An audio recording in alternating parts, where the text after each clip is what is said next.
More than 1 million students are taking admission in computer engineering every year. But only few thousand are getting placed in their dream companies. So what do you think? What is the reason behind this?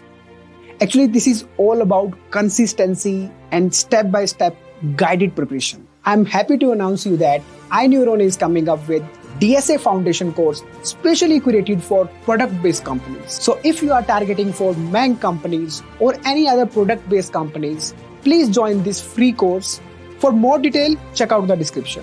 The classes will start from 24 Jan 5 p.m. Best of luck.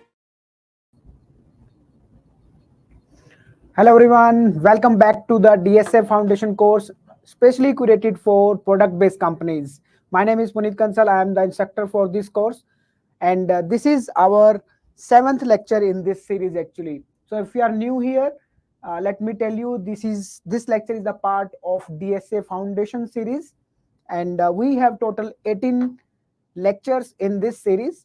The motive of this DSA Foundation series is to prepare you people for product-based companies. So if you are dreaming about the Mang companies or any other product-based company, this series will definitely going to help you. Definitely that is going to help you.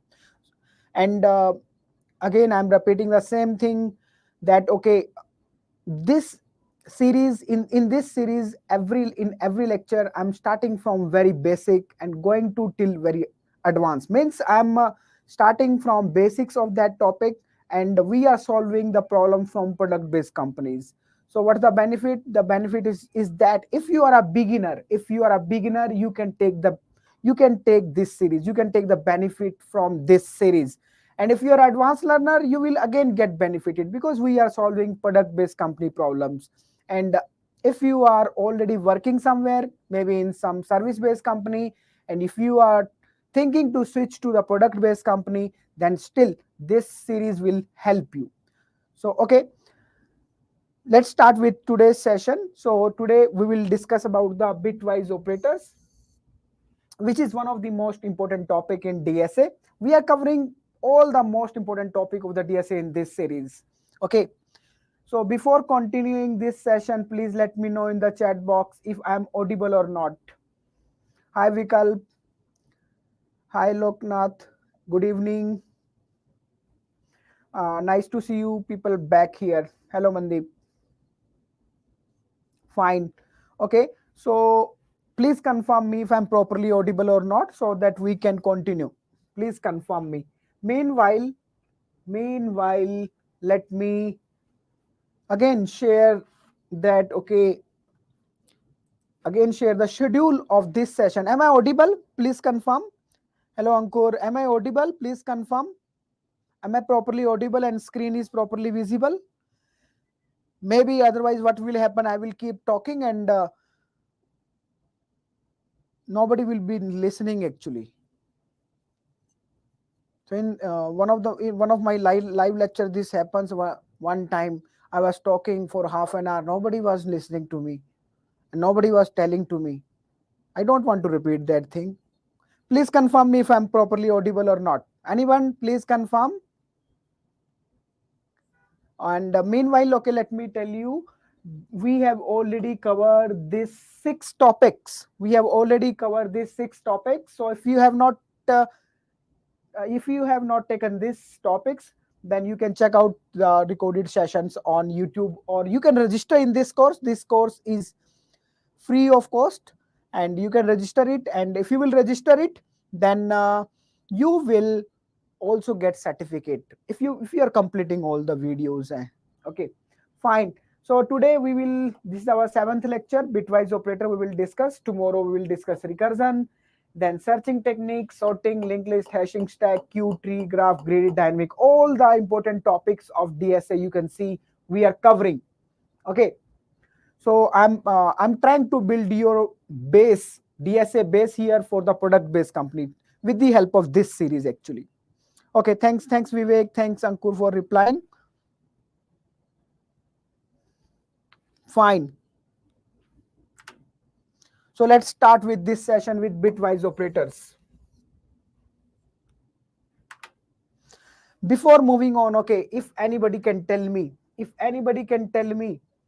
What is the, if anybody know why we use the bitwise operators? Why we use the bitwise operator? If anybody know, they can tell me. They can write in the chat box why we use the bitwise operators. Anybody know? So like we have AND operator, we have OR operator, we have like right shift, left shift. So we have different type of bitwise operator. We will talk about them, all of them. But still, okay, still I'm asking, okay, how many people know about bitwise operator? And if you know, then how many people know? Okay, right, 0101. Today we will talk in the term of 01 only, because bitwise operators work on the bit. Bit will be either 0 or 1. So we will convert the numbers from decimal to binary. Binary means 0 1. So after converting from 0 to 1, these operators works on actually binary numbers. These operator works on binary number. That's why name is given bitwise. Bitwise. Okay. So how many people know? How many people know that? How many people know that? How many people know that? Okay. Yes, I think some delay is happening. How many people knows that? Knows about the bitwise operators? Please write in the chat box so that we can connect better way. I think there is some delay in the comment section. It's not showing right now. What I can do is, might be, if I can get my mobile, then I can see in that mobile. And anyone from the backstage can help me to get my mobile. I think the comment section is getting delayed today. I think students are replying, but we are not getting the reply immediately. So if anybody from the backstage can provide me the mobile, so that we can connect faster way. Fine. Okay. Meanwhile, let me tell you. Okay, bitwise operator. Why we use the bitwise operators? Why we use the bitwise operators? Let's see why we use the bitwise operator. Actually, first reason, and one of the most important reason to use the bitwise operators, is that they are faster. Very important one. They are faster if you will compare them with the arithmetic operators like plus, minus, multiply, divide. If you will compare the bitwise operators, with the arithmetic operators, bitwise operators actually execute faster way. Okay, for example, the multiplication, usually the main two operations of multiplication and division, they take many CPU cycle. To perform. Multiplication is actually performed like addition only at the back end. If I'm saying that, okay, what is the multiplication of 2 into 5? So actually we are adding 2 5 times. 5 times. 5 times I'm adding 2. 5. So how many operations I'm performing? 4 operations I'm performing here. 4 CPU cycle will be taken to perform this operation. But if I will be performing multiply or divide using the bitwise operator, that will take 1 CPU cycle. We can perform divide also, multiply also of the numbers using bitwise operator. We will see how. We will see that thing, how we can do that. Okay. But right now, I'm telling you one of the important point why we are using the bitwise operator, because they are faster. One of the reason they are faster actually. Okay. Second thing, there are many operations. If you will convert a number from decimal to binary, binary means 0 1. Decimal means 0 to 9 numbers are there. So after converting into the binary form, actually there are many problems which become easy to solve, which take less time. Easy to solve means, I just mean, my main motive is to reduce the time complexity. To improve the time complexity. So yes, bitwise operator will help us to reduce the time complexity. We will take some problem, and you people can see that. Actually. Okay. Fine. So keep replying in the chat box so that I will be knowing that, okay, still we are alive and we are live also. Fine. So I just tell you that, okay, bitwise operators are faster. One thing. Second thing is that there are many operations which bitwise operate. There are many operations in which bitwise operator can reduce the time complexity, because the logic for the bitwise operator actually fitting best for that type of problem. We will take that problem and we will discuss about that. Okay, how this is reducing the time complexity. Hello, hi Karthik. Hello Nidhi. Hello Guru Ace AI JCF. Good afternoon. Yeah, this is your first class. Okay, fine, no problem at all. Let me tell you one thing. This is the part of one series. One thing. We are completing complete DSA series. Okay, building the base for product based company. But one thing I want to ensure you that every lecture is independent of each other. Every lecture is independent of each other. So I will not ask you any prerequisite for this session also. For any session, I will not ask you any prerequisite. You just come to the session, get the knowledge about this thing, and you can go. That's it. And if you want, this is our seventh session actually, and sixth session already gone. You can take those also. For today, you don't need any prerequisite. Any prerequisite. Hello, Thomas. Nice to see you back. Hello, Chandra. Hello, Mandeep. Fine. So let's move on with the bitwise operators. So after this session, I can confirm you will feel comfortable with bitwise operator. Bitwise manipulation or bitwise operators, you will start feeling comfortable. But one thing I will be again requiring, this is the requirement of DSA. This is not my requirement actually. This is the requirement of DSA, learning DSA, is that you need to think. You need to think, you need to reply. That is the thing required by the DSA, not by me actually. So please keep replying. Okay, keep replying. So without that, this will not be possible. Let me tell you the truth. This will not be possible to impart the knowledge in you people. Okay, okay. Let's start with the bitwise operators now. After this session, this will be easy for you. That is confirmed. That is confirmed. Fine. So I'm taking right now three bitwise operator. One is AND, one is OR, one is XOR. Okay. So these one is AND, one is OR, and one is XOR. XOR is actually represented with this symbol. This is not the power symbol. Okay. In C language, this is used as a power, but in C++ and Java, we use it as a XOR operator.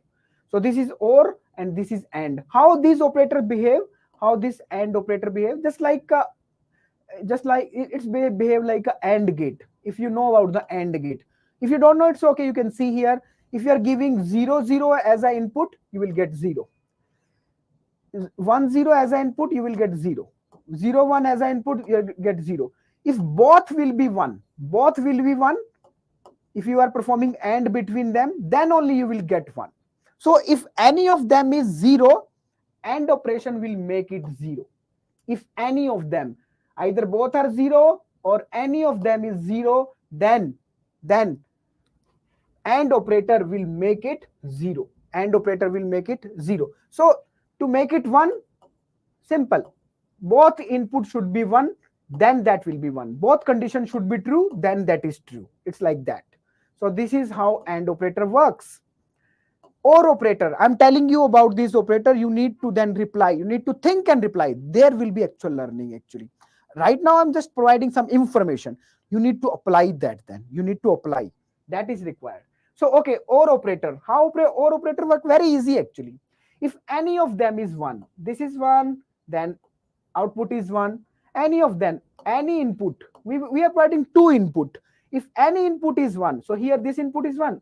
Again, output is 1. If both are 1, still 1. So any input is 1, then output is 1. If both input are 0, then output is 0. This is OR. OR we know actually. If we put the OR operator, if any of the condition is true or both are true, then true.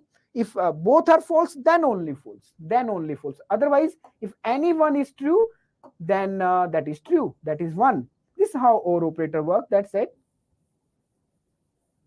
Fine. Let's talk about the XOR operator. In XOR operator, that is also easy. In XOR operator, if both input are different, like 1 0 or 0 1. If both input are different, then output is 1. If both input are same, this is both input are same here, both input are same here, both input are 0 here. You can see both input are 1 here. You can see both input are 1 here. You can see. So if both input are same, then output is 0. If both input are same, output is 0. If both input are different, output is 1. That's it. That's it. So these are the different 3 operator right now we are discussing. Okay, we will discuss more bitwise operator. So first of all, let's see if you really understand or not. Let's apply this knowledge, what we get right now. Let's apply this knowledge. Can you tell me? Can you write in the chat box? Can you try? Can you try in the chat? Can you write in the chat box? Can you tell me what is the output of this code? What is the output of this code? If you can tell me, please try. That is important. I repeat in every lecture. I will keep repeating. I will be keep repeating. This is my means I cannot do anything in this. If I really want to impart knowledge in you people, I really want that, okay, DSA must come to you, then I don't have any other option. You need to try this yourself. So please tell me, try it. You know how AND operator works. You know how OR operator works. You know how XOR operator works. So already we discuss. Okay. So can you tell me what should be the output? Can you tell me what should be the output? Please keep trying, keep replying. Right, wrong doesn't matter. Right or wrong doesn't matter at all. That doesn't matter. Okay, there is a one question meanwhile from, I'm taking one question from JCF Guru AI. Mr. Guruji, this session and every other session will go in all the languages. All means 3 languages: C++, Java, Python. I will be providing you the solution in all 3 languages in complete course: C++, Java, Python. Okay.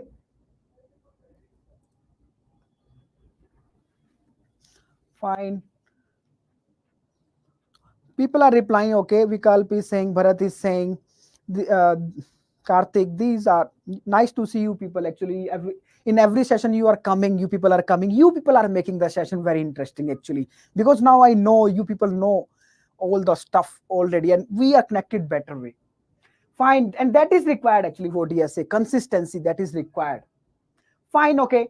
So let's see, these people are saying us the output will be 275. Let's see how they are coming with that. So X value is 3, Y value is 6. So X value is 3. And whenever we apply the bitwise operators, this is very easy. Just you need to listen. AND, OR, and XOR. So whenever you apply the bitwise operators, you first need to convert this decimal number into binary number. Bitwise operator, name is itself bitwise. So these applied on the binary numbers. So how we write 3 in binary? 1 1. How many people don't know how to convert decimal to binary? Also please write in the chat box so that I can talk accordingly. 6, how we write 6 in the binary? That is 1 1 1 0. Okay, this is how we write 6 in the binary, and this is how we write. If you don't know, you can tell me immediately, sir, I don't know this thing. Can you please explain? Okay, so that we can connect better way. So the X is 3 is we represent like this, and Y is 6 is this. Okay, now we are performing AND operation between X and Y. So let me write 1 1. So and 1 1 0. So let me write 0 over here so that I can perform AND operation. So performing AND, we know that if both are 1, then only 1. If both are 1, then only 1. If any one of them is 0, then 0. So this is what we get after performing AND operation. And this is actually in binary, this is 2. So this, what this is printing after performing AND, This is printing 2. This is printing 2. That's it. Very easy. And how we are performing OR? Let's perform OR. So this is our 3 and this is our 6. We are performing OR operation. We know that how OR work. If any of them is 1, output is 1. So out of these two, there is a 1, 1, 1. So we get 7 actually. So we perform the OR operation. So this is what is in binary. This is 7 actually. So this will print 7. After that XOR, let's check out that also. 0, 1, 1, 1, 1, 0. So in XOR, if both input are different than 1, if both input are different to each other, see, this is 1, this is 0, this is 0, this is 1, then output is 1. Otherwise, output is 0. So here these two are different, output is 1. Here these two are different, output is 1. If both input are same, output is 0. Output is 0. And what is this? This is 5. This is 5. Okay. Some people don't know about the binary conversion. It's okay. Please keep telling me the things. Okay. You need to tell me. If you will tell me, I will move accordingly, because you need to tell me. Okay. It's okay. That is very easy actually. Conversion from decimal to binary. Very easy. Let me show you. Very, very easy. Let me show you. So how we convert actually? First you write 2 power 0, 2 power 1. This is the weightage actually. 2 power 2, 2 power 3, 2 power 4, 2 power 5, and so on. So if I want to write 3, so just take this weight and add it. So you want to make 3. So 2 power 1 is 2 and 2 power 0 is 1. So 2 plus 1, 3. So this what this become? All other 0. So this is 3. This is 3. Okay. If I want to write, I don't know, I want to write 8, then okay, 2 power 3 is 8. That's it. And after that, make everyone else 0. So this is 8. This side 0, MSB side 0 will not be counted. Like in our decimal system also, if we write 50, then this 0 will not count. Any number of 0 I can add. This is not making any impact. So like this way, this is 8. So we can write any number. Like if I want to write 5, then okay, 4 I will take from here. 2 power 2, 4. Let me make this with 1. After 4, how much is left? 1 is left. So 1 from here, 2 power 0 is 1. Make others as a 0. So yes, this is 5. That's it. So simply write the weight 2 power 0, 2 power 1, 2 power 2, 3, 4, 5, and so on. And accordingly, you can give the weight. That's it. That's it. So let me highlight this thing, Pallavi. Okay. Thanks for showing your love. Fine. Okay. So fine. So these are the different basic bitwise operator and OR and XOR. Fine. So now let's move on. Okay, before moving on, I have one question from you people, if you can answer. I have a question from you people. The question is that if is not visible, I'm writing over here. If n is 5, n value is 5, then what will be the value of n and 1? N value is 5 and 1. What will be the value? Can you tell me? What will be the value if I am making n and 1? What this will return actually? What this will return? Can you please write in the chat box? Can you please write in the chat box what this will return? Bharat, think again. Bharat, think again. Bharat, please think again. Yes, you have improved yourself. That's great. So 5 is here, and I want to make it end with 1. 1 is this, and oh, this here you can put 0 for 1. This is 1. This is 5. Okay, and we know how this is 5. This is 2 power 0, 2 power 1, 2 power 2. So 2 power 2 is 4 plus 1, 5. And here 2 power 0 is 1. Fine. So if we are performing AND operation, 1 and 1 is 1. This is 0 and this is also 0. So what we get? 1. What we get? 1. Okay. Second question. We will use these things actually. That's why I'm asking from you people. Some basic concept I'm asking because I need to use it to solve the problems. Second question. Now n value is 6. I hope that is visible. N value is 6. Then what will be the n not and and 1? What will be if I'm making a and with 1? What will be the value? So I'm asking 6 and 1. What will be the value? What will be the value? Can you please reply? Can you please reply? Please keep thinking, keep replying.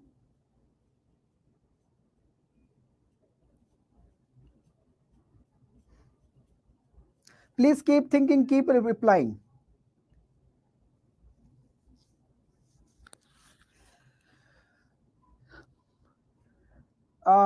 Okay, Loknath, if you are asking how to convert that, right now you do not need to convert. Okay, this will be whenever you will use the binary operators. Loknath is asking, okay, how this is converting into the binary. Whenever you will use the binary operator, they will be converted automatically. You do not need to apply that. Compiler will do that for you. Okay, compiler will do that for you. Right now, you do not need to worry about that. You can directly use the bitwise operator with the decimal values. This will be first converted into binary by the compiler. We do not need to take headache. We just need to know, okay, what should be the result, final result. Fine. So people are replying that, okay, the output will be 0. Let's check out this thing. So just building your base so that we can solving the product based company problems become easier, just trying to build your base. So this is 6, yes, in binary, and this is 1 in binary. Fine. And sorry, we are performing AND operation. So both are different. So 0 0 0, both are different. When both are any 1 0 is present, then okay, and sorry, so if 1 0 is present, then output is 0. So here is 0, here is 0, here is 0, so output is 0. So we are getting 0. Okay, I just provide you this information. I will use it. Okay, I will test this information. So right now we just discuss about 3 operators: AND, bitwise operator, OR, and XOR. And now we know how these operator works. This is the only thing I tell you. That's it. Any doubt in this, you can ask me. Otherwise, you please answer this question.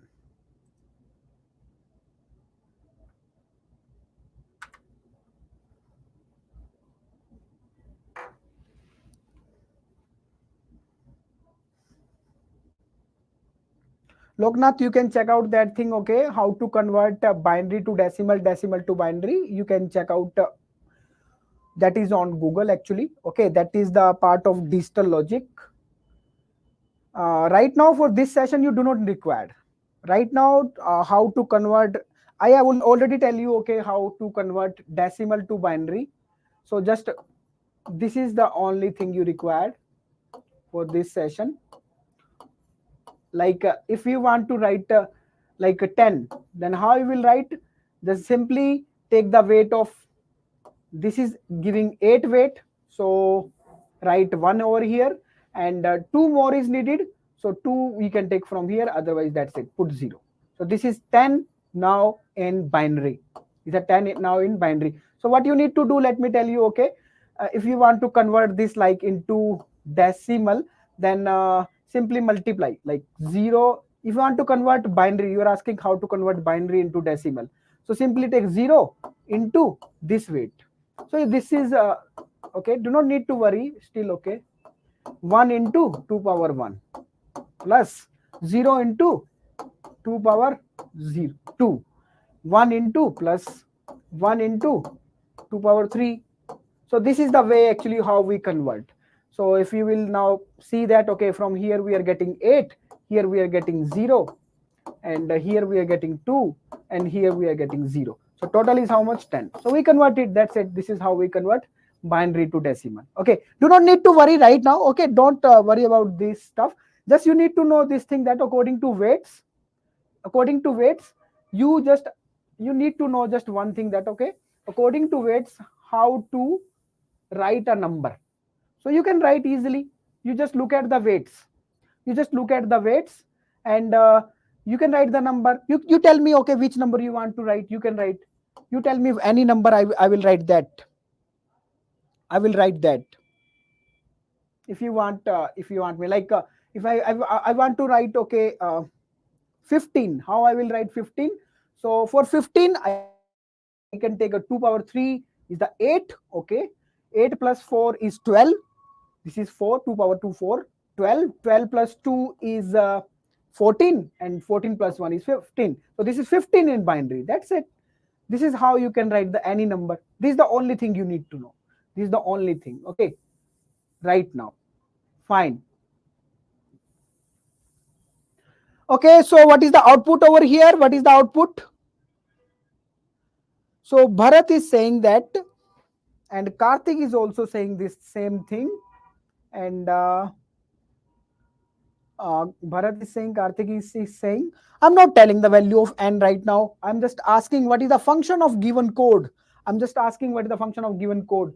And Bharat and Karthik is saying that this code is checking if a number is even or odd. This code is checking if a number is even or odd. Let's check out. Let me put the value now. If I putting 5 value here, if n value is 5, you already tell me actually. You already tell me this operation. You tell me that 5 and 1. What was that? You said that 5 and 1 will be what? Okay, 1 0 1 0 0 1. So if you are making and, so this is 1 0 0. So you are returning 1. You are returning 1. Whenever this is odd value, whenever you will give the odd value, then this condition will be true. This will return 0. This will return 0. This will say that okay, this is odd number. 0 means odd, 1 means even. So if let's suppose the value is 6, let's suppose the value is 6, and you are checking this condition, you're checking this condition, and you find out that in the previous slide that okay, this is giving 0 to us. This is giving 0 to us. So this is what you do in the last slide. So when you were performing AND operation, this is 0 0 0. That's it. So this is showing that okay, if this is 0 means condition fail, you will come to the else part and you will return 1. So 5 is odd actually, and 6 is even. 5 is odd, 6 is even. So you can use one use we learn now. One use we learn of AND operator. We will see okay how we can use these operators actually. One use now you learn. You can use the AND operator to find out if a number is even or odd. You can use the AND operator to find out if a number is even or odd. You can check out with other number also. So how this is actually finding? Okay, if a number is even or odd. Actually what is happening here is,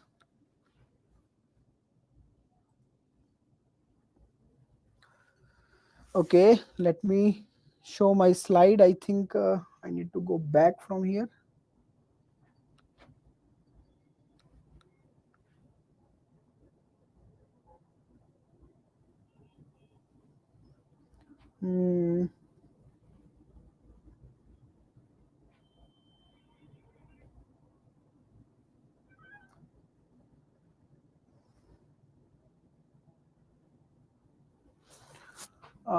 I think my slide is not showing over here. Let me try to show it. Just give me a minute.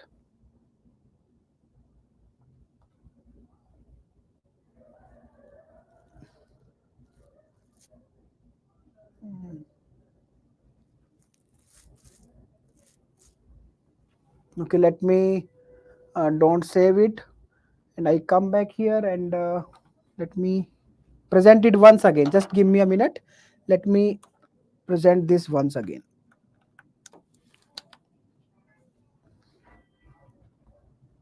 Fine. So we are with our slide. Great. Fine.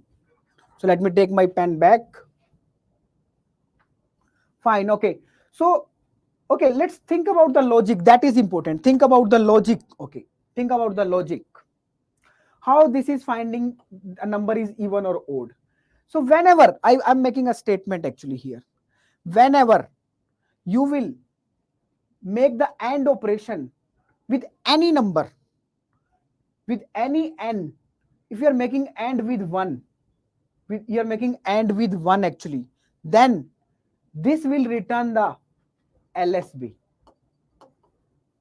What is LSB? Like if let's suppose this is some number, I don't know, I'm just writing some number, some binary number. So this is LSB, least significant bit, and this is MSB. Okay, so I'm making a statement, you can verify this thing. Whenever you will perform AND with any number, I'm performing AND with this number with 1. So what this will return, if you will perform AND, what this will return? This will return actually my LSB. So you can see that if you will perform AND with this, all will be 0 here, all will be 0, 0, 0. And when you will perform AND, so because 0 is here everywhere up to here, so all this will become 0, 0, 0. Here is 1, here is 1, this will become 1, this will become 1. Okay, so this is returning the LSB. Whenever you are performing AND with 1 with any number, that will return the LSB, that will return the LSB. One thing. Okay, you can check out with 0 also. Let's suppose in place of 1, 0 is here. So now what will be the value here? Here actually 1 and 0, if you are performing AND, that will be 0. So this value is come here, this value come here. So simply I'm making a statement, you please verify. You please verify this thing. You please verify this thing.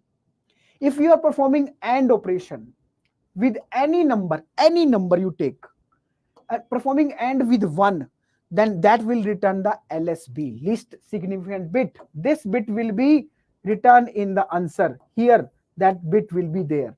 So if this is 0, this will be 0. If this is 1, LSB is 1, then that will be 1 only. All other thing will be 0. All other things will be 0. One thing I tell you. Second thing, let me tell you now. Second thing. The second thing is that, okay, if a number will be odd, so please verify, keep verifying this thing, please this thing. If a number is odd, then its LSB will always be 1. I'm speaking right or wrong, yes or no? How many people are able to connect with this statement? Please write yes or no. If a number is odd, and if you will check its LSB, this bit, if you will check this LSB bit, that will always be 1. For every odd number, for 3, for 5, for 7, for any odd number, 9, 11, 13, 15, whatever is that. If the number is odd, then its LSB always be 1. Okay, so second statement I am making now here. Second statement, I will be keep adding the information. Actually, you just keep verifying that okay, you are getting or not. If a number is even, if a number is even, then its LSB will always be 0.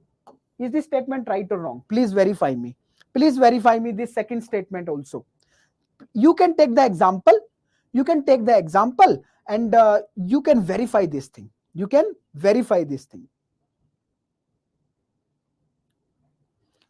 Can you please verify this thing? If you are taking any even number, 2, 4, 6, 8, any even number, the LSB, okay, what is the LSB of this? This is 1, 0 in binary. This is 1, 0, 0 in binary.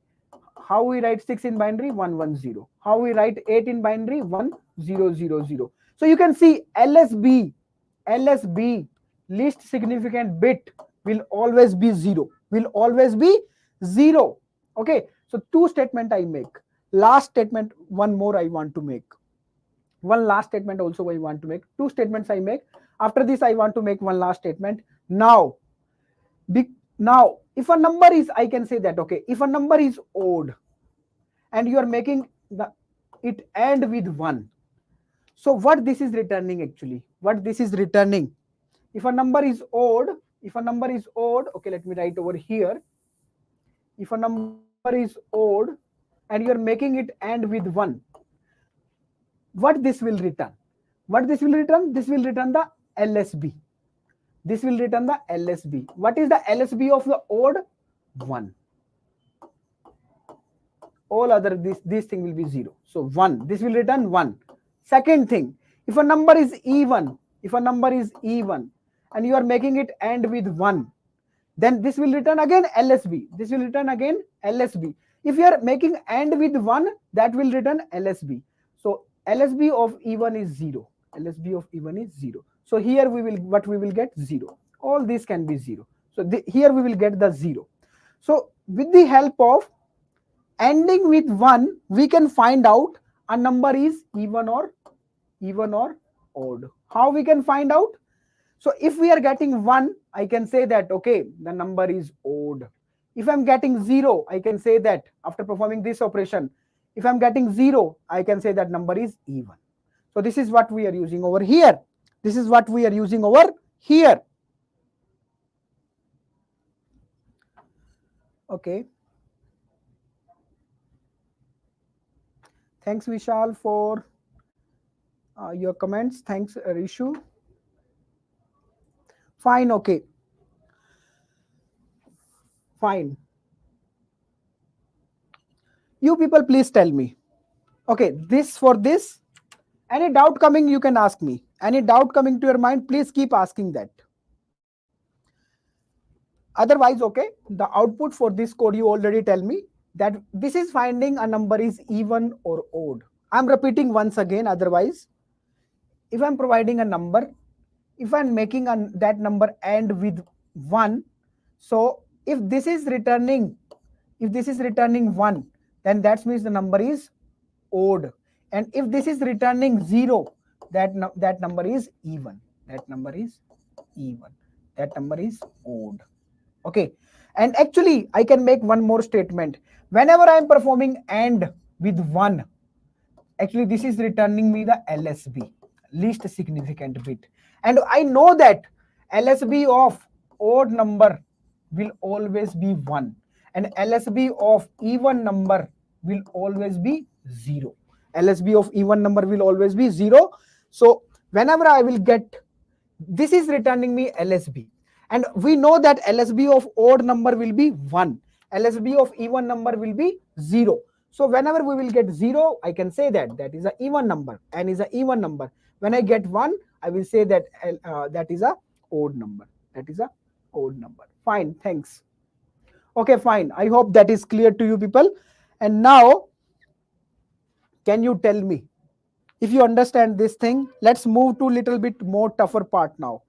More tougher part. Slowly, I will keep increasing the complexity. Any doubt, don't hesitate to ask. Your doubts are very important. Your doubts are more important than any new information, let me tell you. So don't hesitate to ask the doubt if you have any doubt.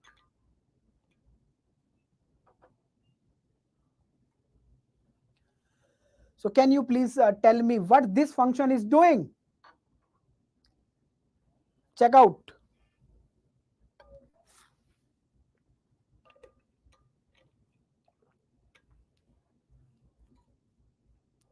Can you tell me what this function is doing? So, okay, Karthik and Bharat is saying that, and Karthik is even more specific. Otherwise, Vikalp, Karthik and Bharat are saying that we are swapping the numbers without using extra variable. Two variables are provided, two numbers are provided. Let's suppose here is 10, here is 5.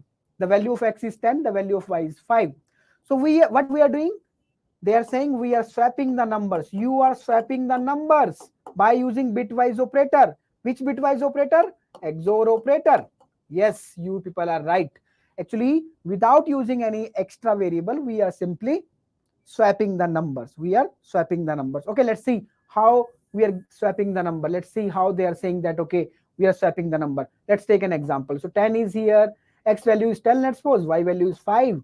And when we perform the XOR between 10 and 5, okay, let me write 10. This is 10 in binary. And how we write 5? This is 5 in binary. Let me perform the XOR. So perform the XOR operation.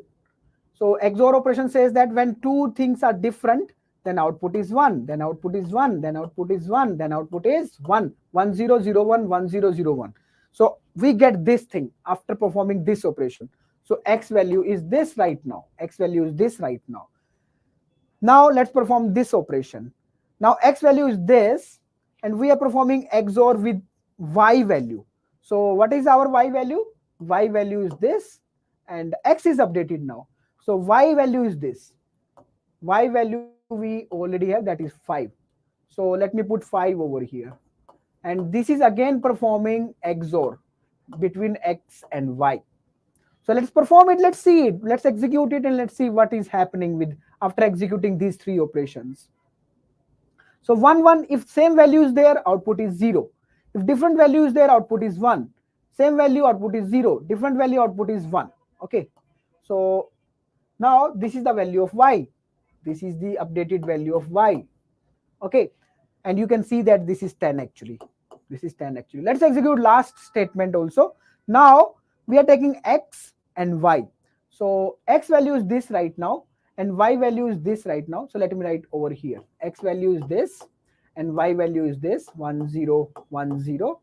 So and if you are performing again XOR operation, so if they are different, then output is 1. If they are same, output is 0. So this is what we are getting. And what is this? This is 5. And we are storing it into X. So we can see that, okay, after performing these three operations, the final value of Y is 10 and the final value of X is 5. Initially, the value of X was 10 and a value of Y was 5. Now they have swapped. We have swapped them. So we just swap these two numbers by using the XOR operator without using any extra variable. See, you can do that mathematically also, but if you will do in this way, if you will use the bitwise operator, if somebody asks you in an interview, can you please swap two numbers without using extra variable? This is very common question, means so if you are doing like this way, there can be other way also, but if you are doing like this way, then the interviewer will be very, very happy. Why? Because this is the most optimized way. Because bitwise operator take minimum time to execute, less time to execute as compared to arithmetic operators. If you have the habit to use the bitwise operators, anyone will be very happy. Anyone will be very happy to see that, okay, if you are using bitwise operators, because that is directly improving the this is really making the impact. So we are swapping the numbers by using bitwise operator, XOR operator. Okay, let me tell you what this is doing. If you will see, okay, I'm telling you, if you don't understand, it's okay, because we have already seen this is swapping the numbers, but still okay, let me tell you. Here we are calculating the XOR between X and Y, and we are storing this XOR value, new XOR value into this. Okay, fine. What we are doing here, whatever is the XOR value, which is in X, we are making, again we are taking XOR with the Y value. Then what will happen? We will get the original, let me write, original X value. If you will perform the XOR of this and Y, then you will get the original X value, and here you will get the original Y value. So you store the original X value into Y and original Y value into X. Actually, this XOR, that will do, after taking this value, this will remove the, when you will XOR with Y actually, then this will remove this X value from here, and whatever will be left, that will be Y. Okay. So this is what this is doing. If you are able to understand, it's okay. Otherwise, we have already seen. Otherwise, let me repeat once again last time. Here we are performing XOR operation between X and Y. Fine. Here what we are doing, we get the XOR. From here. What we are doing, simple actually. If I'm making XOR with Y, so this is actually, we are removing the impact of Y, you can say. We are removing the impact of Y, which we make here. we make the XOR of these two and make a new value over here. After again taking XOR, we are removing the impact of Y. After removing the impact of Y, we get our original X back from this XOR. And here we are moving the impact of X. Here we are moving the impact of original X. Right now, Y is storing original X. Here we are moving the impact of original X, which is giving us original Y. That's it. That's it. If you understand, that's fine. If you don't, it's okay. Here you can check out with the other example, okay, again. And this is actually performing the XOR operation. This is actually performing the XOR operation. And this is actually swapping the numbers. This is actually swapping the numbers. Fine. Let me see. Yeah, this is swapping the number. Any doubt? You please ask me in this. Any doubt? Please ask me.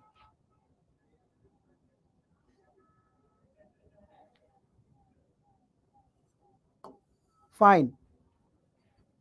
Any doubt till now? Anything?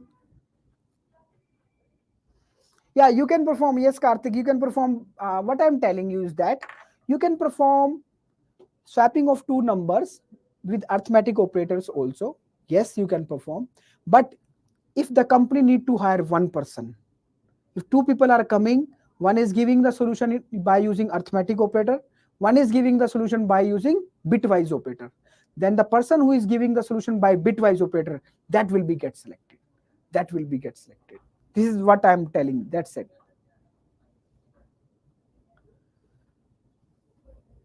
Fine, okay.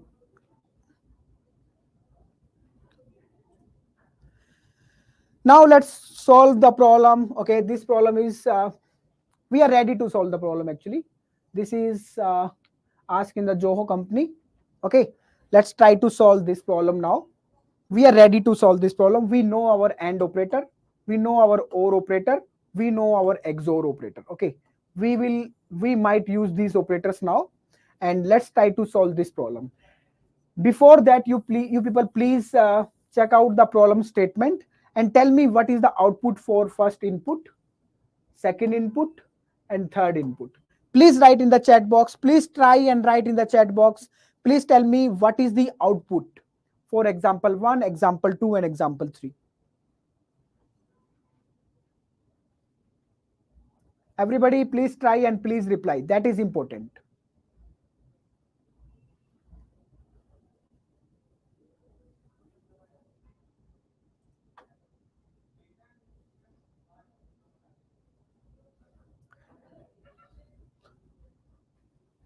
Please check out the problem. This is first task while solving the problem is that you need to understand the problem carefully.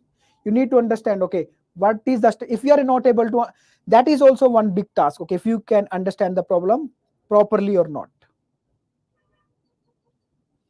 Fine. Okay, so the people are replying like Vikalp and Mandeep and Bharat are replying that, and Thomas also is replying the same thing. All are replying. They are saying output here will be 1, output here will be 4, here will be 1. Actually, what we need to see, okay, we are given a non-empty array. Okay, we are given a non-empty array of integer, fine, and every element appeared twice except 1. So here we can see, okay, 2 is repeating, is twice, except one element. And we need to find out that single element. Yes, we need to find that single element 1 here. And here you can see 1 and 1 is repeated, 2 and 2 is repeated. What is the single element? 4. And here only one element is there. Okay, that is 1. So, okay, this is output is 1, the output is 4, output is 1. Okay, so how you can solve this problem? What is the idea coming to your mind?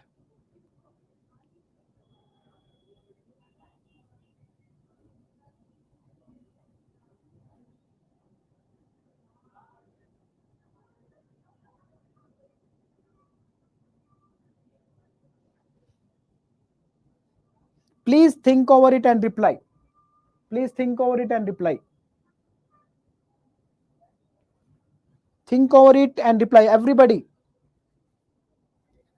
That is the learning part. If you are thinking or not, that is the learning part. This is very interesting problem.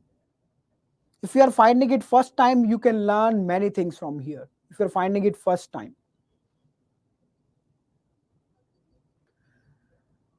So Bharat is saying that, okay, here we can use bitwise XOR operator, fine.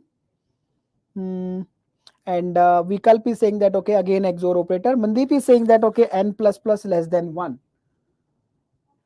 Okay. Okay, fine. I will use Vikalp.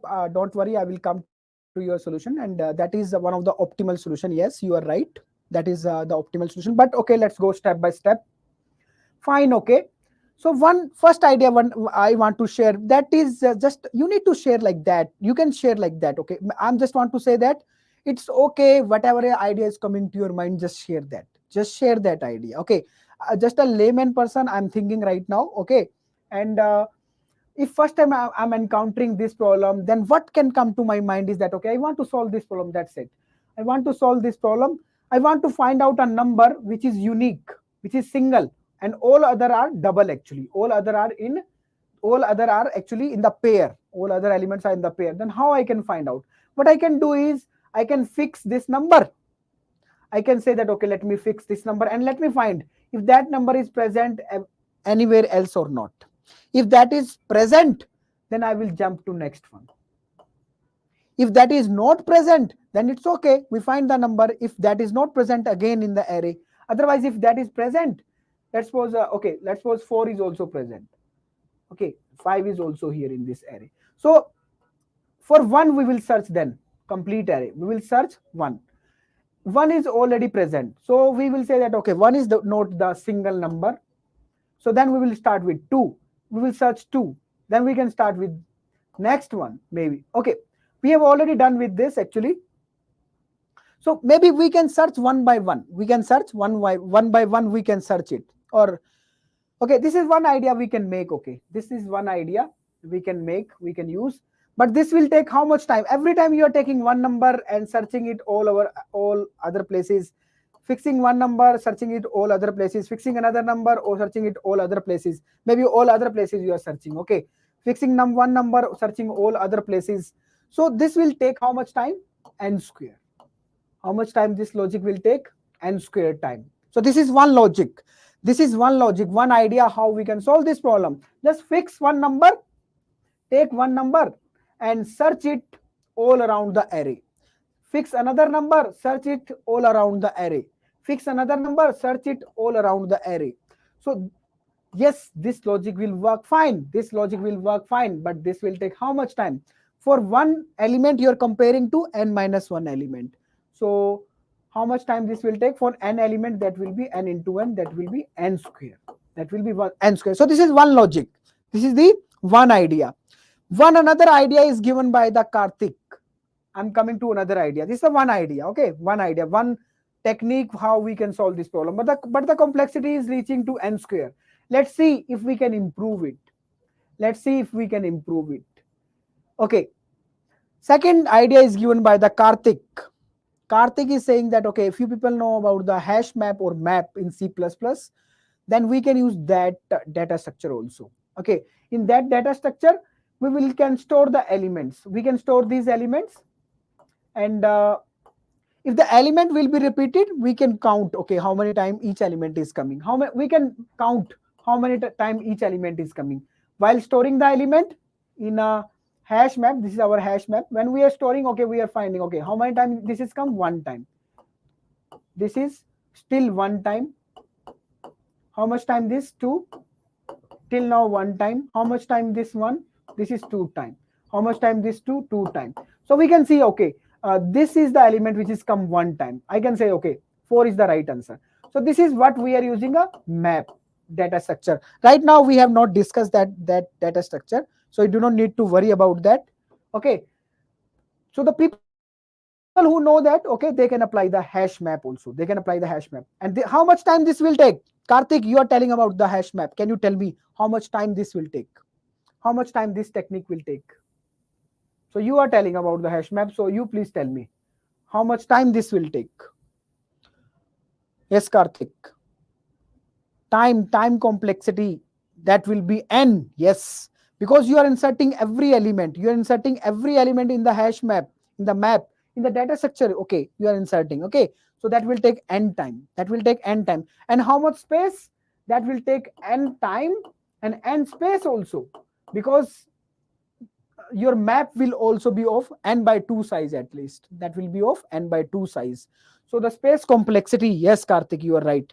So the space complexity will also be n, and time complexity will also be n. So this is the second method. This is the second method we find out. This is the second method. Third method, someone is saying that, okay, binary search. You can tell me, okay, how to apply the binary search. I don't know, because this is binary search. When you are applying, then one thing should come to your mind is that the array should be sorted. Okay, the array should be sorted. There are some problems, okay, where we can apply the binary search where array is not completely sorted. Okay, but most of the time we apply the binary search when array is sorted. This array is not sorted. So how you will find out the 4? If you are comparing with the middle, where you will go, left or right? If you are talking about binary search cannot be applied over here. Okay, fine. So two solutions we have discussed. One is naive approach, fixing every element and searching it throughout the array. Fixing another element, searching it throughout the array. So this was taking n square time. Second was map, in which the time complexity was n, okay, but space complexity was also n. And the third solution is shared by the Vikalp. Third solution is shared by the Vikalp. Vikalp, storing the data, storing the information, that will take, storing the data inside the map, that will, every element, how many elements you are storing? N elements you are storing. So that will take time. That will take time, order of n.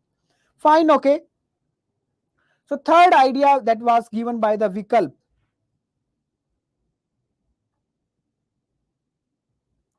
Okay. Third idea, I'm taking the idea from Vikalp actually. So I'm sharing with you people. So this is the idea shared by the Vikalp. Vikalp is saying that, okay, sir, you can improve further. You can improve further. Here, time was taken n square and space complexity was constant. Okay. But here time is less, but space complexity is more. So third idea is that, okay, we can use bitwise operator. We can use bitwise operator. So, and he is asking us to use the XOR operator. He is asking us to use the XOR operator. Can you think how you can use the XOR operator? How you can use the XOR operator now to solve this problem, to find the unique number, to find out the unique element? How you can, other people, how you can you think over it?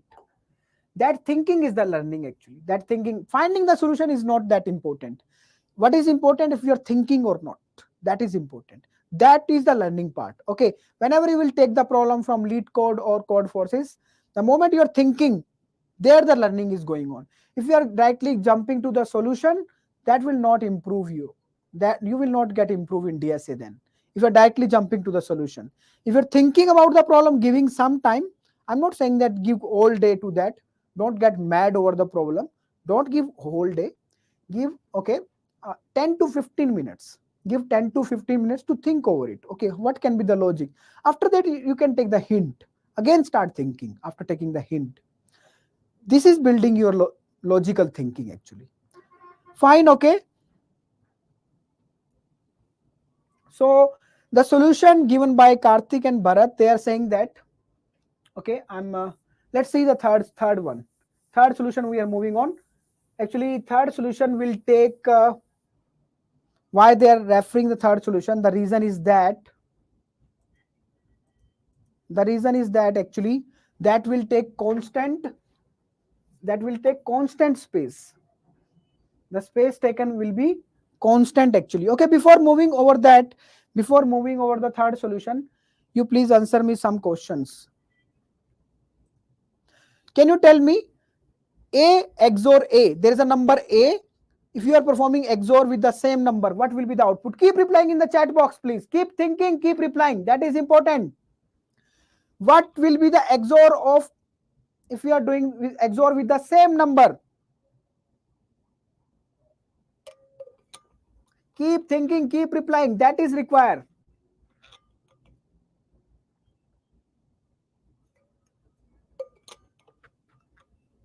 XOR means if the values will be same, let's suppose A value is 5, then if we are performing XOR between these two, then if the value are same, output is 0. So what you will get from here? 0. What you will get from here? 0. Okay, fine. Second statement. So here you are getting 0. Fine. What about, what will be the output for this? A XOR B. So A is repeating 2 times and B is alone here. If you are performing XOR between these two numbers, what is the prediction you can make? What should be the output? Can you tell me? What should be the output? Please keep replying in the chat box. Keep thinking, keep replying. What will be the output? That will not be 1. That will not be 1, Vikal. Please think again. Please think again. That will not be 1. Please think again. Think again and reply.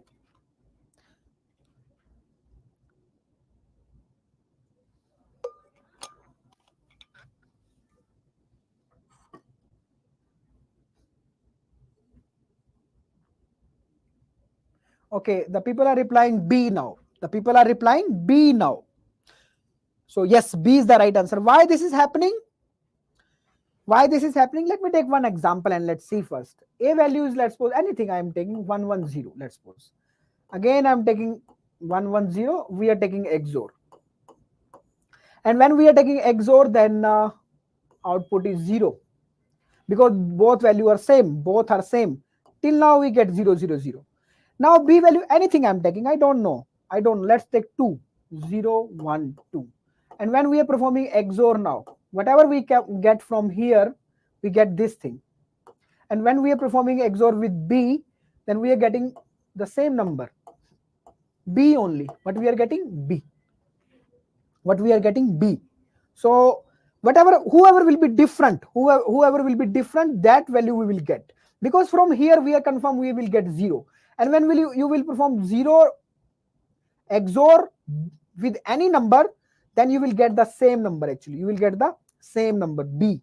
Fine, okay, till now everything is fine. Now, can you tell me one more thing? Can you tell me one more thing? Can you tell me one more thing? What will be the output for this? What will be the output for this?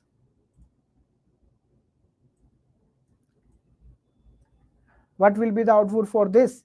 If you're finding this session interesting, please join this course. You can join this course. This course is free of cost. And if you're preparing for product-based company and Mang, then this will really help you. You can join this course. This is zero cost. This is of zero cost. Okay, please keep replying. So Mandeep and Bharat is saying that the output should be B. Still B they are saying. I don't means believe on these people. I will try. They are saying the output will be B, but I will try. Okay. Let me take any value which is coming to my mind. Okay. A value is, let's suppose, this 7. And B value is maybe anything. Okay. 3. This is 3. Fine. If I'm performing XOR, they are saying that this should be B. Let's check out if they are right or wrong. So at least I can take some number and I can verify. So XOR we are performing same value, output 0. Same value, output is 0. Different value, output is 1. Now A is here. A value, A is this. A is this, B is this. So again I'm writing A and performing XOR. So this is different value, this is different, this is same. What value we are getting? You can see that we are getting B. We are getting B. Yes, we will get B. Still we will get B. In whatever sequence the numbers are there, if we are performing XOR between them, then whichever will be the odd, which is not repeating. Here B is not repeating, here B is not repeating, A is repeating. In whatever sequence the number is given, the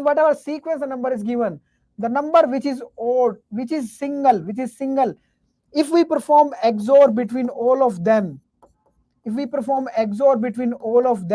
then this will return me the number which is single. Okay, one more time before finalizing this thing. One last question I want to ask from you people. One last question. Can you please reply for this one? Last one. Can you please reply for this one? Last one. Mandeep, yes, please.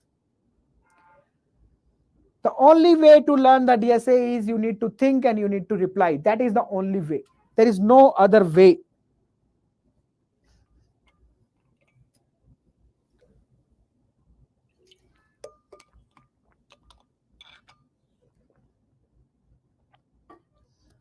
This time Mandeep, Bharat and Karthik is saying that the output is C. Let's check out if they are right or wrong. Yes, that is C. That is C. Thomas is also saying C. So A is repeating 2 times, B is repeating 2 times, and C is the only one left, single one. So that will be the output. So what I want to tell you is that how we can get the answer. We want to find the number which is unique, which is single. What we can do, we just perform the XOR operation between all the numbers. We can put them inside a loop and perform the XOR between all the numbers, and then we will get our unique single value. We will get our single value. Why this is happening? If we think over it, why this is happening? Because we know that in XOR, if the values are same, they will cancel out. They will become 0. This also will B and B will also become 0. So what is left? 0 is here, 0 XOR 0 XOR C. That will be C only. Whatever is this. If you are making XOR with 0, then you will get that value itself. That value itself. Okay. So I hope you people are getting the idea now how we can solve this problem using bitwise operator. What we need to do? Simple. Take the XOR between all these numbers by putting them inside a loop, and whatever is the final value will be of the XOR, that will be the unique number. Okay, let's try to code it.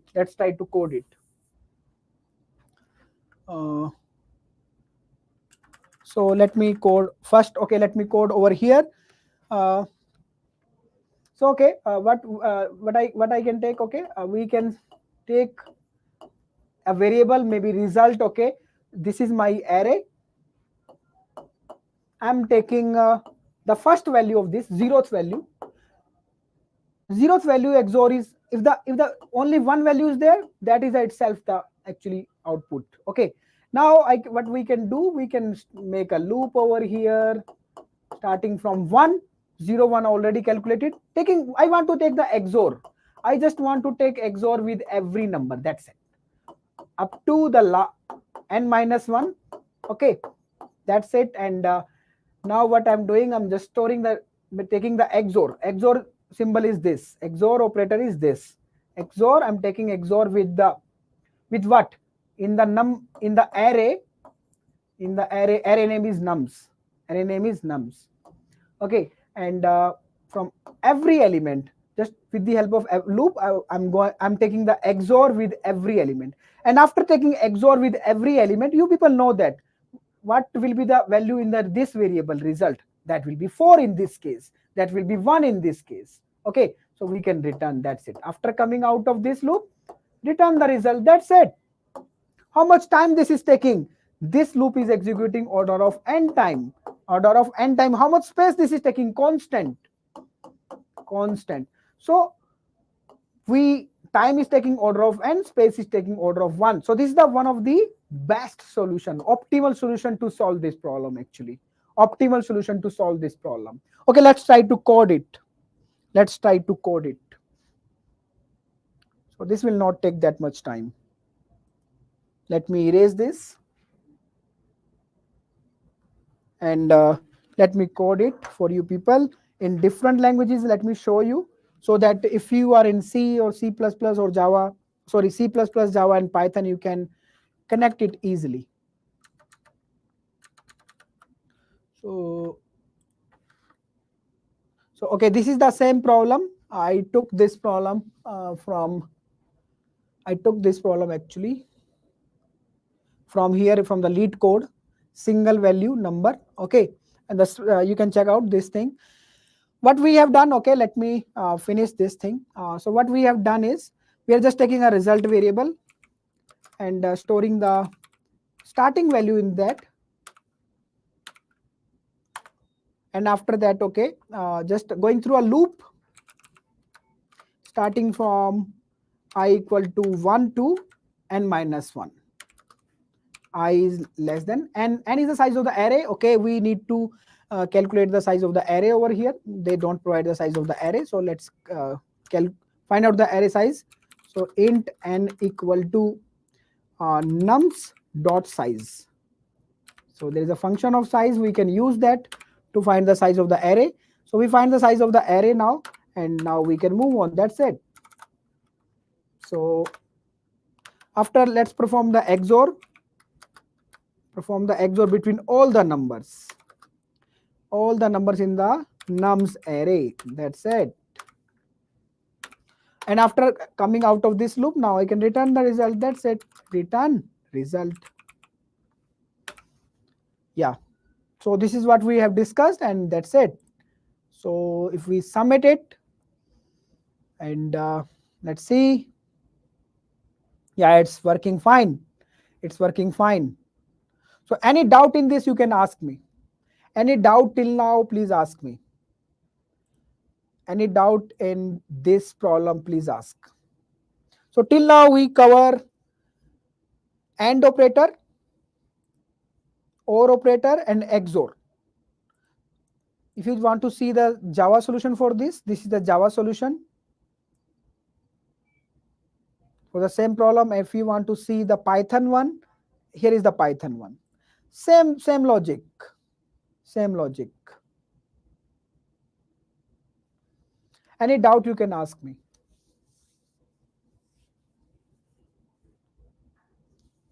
Otherwise, you can ask the doubt anytime actually. Anytime from any slide, you can ask me any doubt. Your doubts are more important than any new information. So, okay, otherwise, let's move on. Now, let's start with the other operators. So, we discuss about the AND operator, OR operator, and XOR. Okay, we applied also. We applied those operators also. Now, let's check out other operators. Please help me in this. Okay, so let's talk about the left shift operator and right shift operator. Let's talk about these two operators now, left shift operator and right shift operator. Let's talk about first left shift operator. So what left shift operator do is, let's suppose I have a number, let's suppose 5. I have a number 5. So if I'm performing left shift over that, 1 bit left shift, what that will do? This will add 1 bit to the left side, this LSB side. So 1 0 1 0. This will make 1 0 1 0 to this. Means actually this is 5 in binary, and this will actually, this is 10 in binary. You can see that one left shift is actually multiplying this number with 2 and making it double. So whenever you want to multiply a number with 2, you can perform one left shift. Okay, and in the right shift, what is happening is, if I'm writing 1 0 1 and you're performing 1 bit right, this will go out. So what will we will be left with? 1 0. We will be left with 1 0. So it's like this is 5, and when you divide 5 with 2, and what you will get actually? You will get 2. If you will take floor value, you will get 2. And this is 2 only. This is 2 only. Okay, let's check out this thing. Let's check out. I just give you a brief idea. Let's check out these two operators, left shift operator and right shift operator. Okay, so let's start with the left shift operator. So can you people please check out this thing? Can you please tell me? Please think over it and reply. What is the output for this code? What is the output for this code? What is the output for this code? Thinking and reply is important.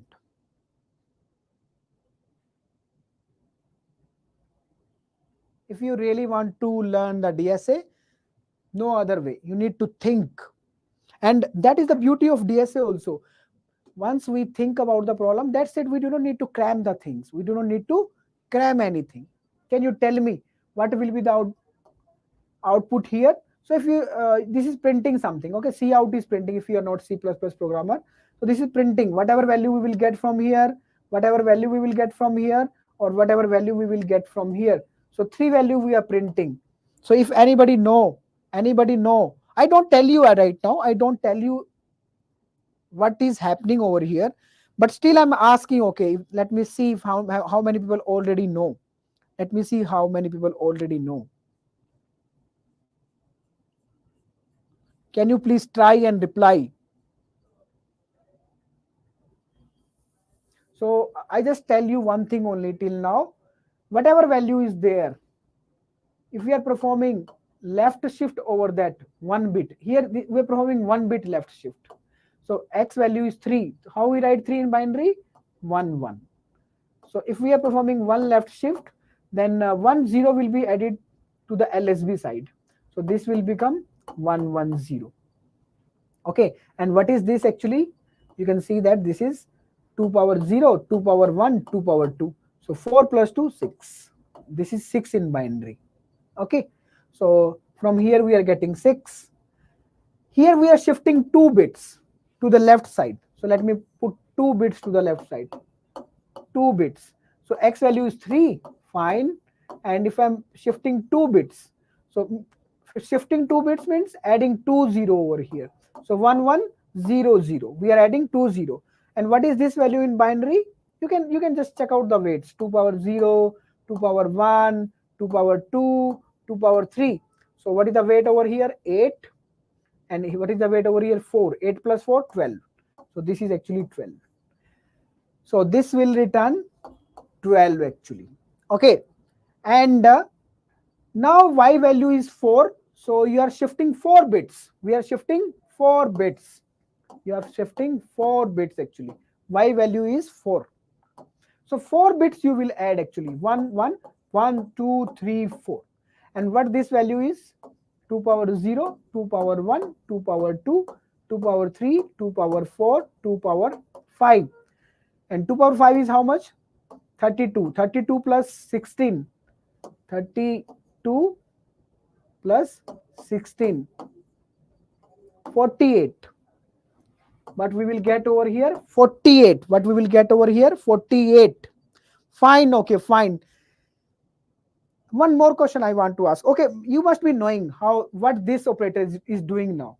This operator is shifting 1 bit, here 2 bits, here 4 bit. Okay, now I'm asking one question. Let's suppose I want to shift 40 bits. What will be the output? Can you tell me? I want to shift 40 bits. 40 bits. What will be the output? Can you tell me? Anybody? Let's see if you can come up with any logic. Means finding this way that may be little tedious. Let me see if anybody can come up with some formula where we can find directly this value. So if we need to add otherwise 40 zeros, 40 0 to the LSB side, and then whatever value here, then after that 40 zeros. This is not going to work. Is there any other better way? If anybody know, can share. If anybody know, otherwise definitely I will share. Just I want to know, okay, how many people know this thing?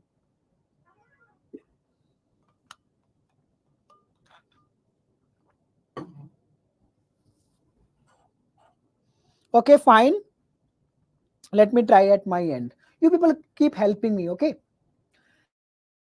Whenever I'm shifting, okay, you keep verifying the stuff, what I'm talking. If any doubt is coming, immediately ask me. Immediately ask me. If I'm shifting 1 bit, if I'm shifting 1 bit, if I'm adding 1 bit, so earlier the value was 3. And after shifting 1 bit, now the value is 6. The value is 6. If I'm shifting 2 bits,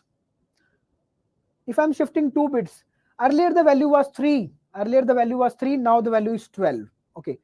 When I was shifting 1 bit, the value become this thing. Can I write like this?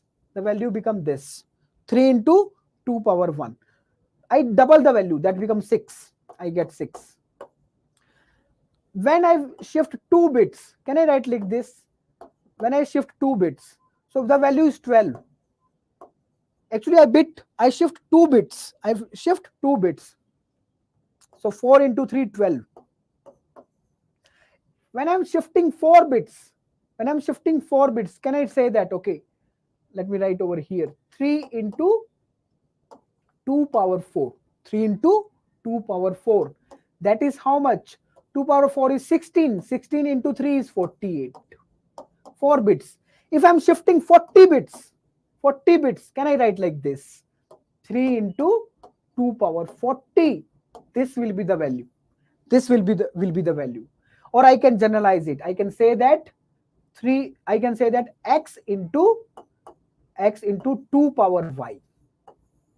X into, in this case, x is the value on which you are performing the left shift, and how many bits you are performing, that is y. Y is telling us how many bits are performing. Okay, let me erase it and let me write it again. So what I want to tell is that you can directly find by using this formula. Is that is visible? Okay, let me write over here. So that is x into 2 power y. So x is the number on which you are applying the left shift operation. Y is the variable which is telling, okay, how many number of bits you want to perform left shift. 1 bit, y value can be 1, 2, 4, 3, 4, 5, whatever. So you can find out the final value with this thing. And this is very logical, means actually left shift is actually every time multiplying your number, doubling the number. If we are performing 1 left shift, your 3 will become 6. If you're performing 2 left shift, then again that will multiply it with one more 2. That will become 12. And if your bit is 3, again you will multiply with 2. So you can see here. So every time what you are doing, 3 values same. What you are doing, every time you are increasing this value. This was 1, then this become 2, then this become 3. How many bits are there? That many time you are multiplying the value with 2. Okay, let me tell you, summarize this thing in one line now. Let me summarize this thing in one line. Whenever you are performing left shift is every time doubling the value. That's it. Left shift is every time doubling the value. So if you are taking 1 bit, if you are performing one left bit, then that will multiply with 2. If you are performing 2 left shift, that will multiply with 2 power 2. 2 time you will double the value. 2 time. 2 left shift, 2 time you will double the value. 3 left shift, 3 time you will double the value, and so on and so on. So this, I hope you are getting how this formula is coming up. Okay. So this will help you to solve many problems actually. Fine, okay. Can you tell me now, okay, I hope you know now how left shift is performing. Any doubt you can ask in the doubt in the chat box. Okay. Otherwise, let's talk about the right shift. Actually, right shift is making the value half, dividing the value with 2 every time. Okay. So right shift, if I'm saying that, okay, this is the number. If you are performing right shift 1 bit, so after right shift, this 1 will go out. So we will left with this. Okay. If I'm writing 2, then 2 bits will go out. We will left with 1. If I'm saying 3 bits will go out. We will left with 0. Okay. Fine. So this is the right shift. And right shift actually we can use to divide the number with 2. Okay. And if you will see, there are many programs in which we multiply the number with 2. Whenever you are multiplying the number with 2 in a loop, rather than multiplying it, you can perform left shift. Left shift is less expensive than the multiplication operation. And similarly, you can use if you are dividing a number with 2, it's better to use the right shift operator. Okay, before moving on further with the right shift, can you tell me, can you find out what should be the output of this code? So 3 output will be there, one here, and one here. Can you tell me what will be the output for this code? Please try it.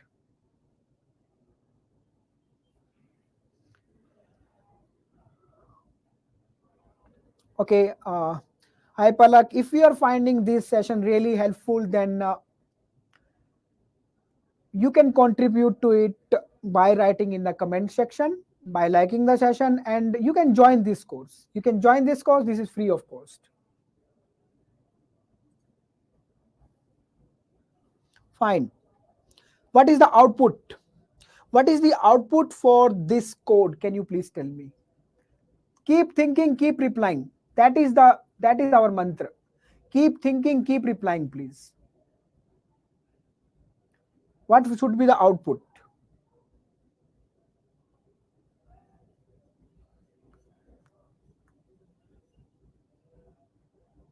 Keep thinking, keep replying.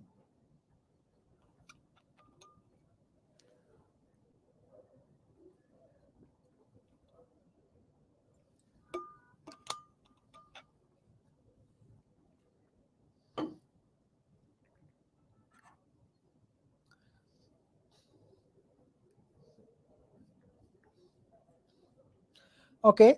So Mandeep, Karthik, Vikalp, Bharat are saying that this will return, let me copy, 16, 8 and 2. So let's check out if they are saying right or not. 33, how I can write?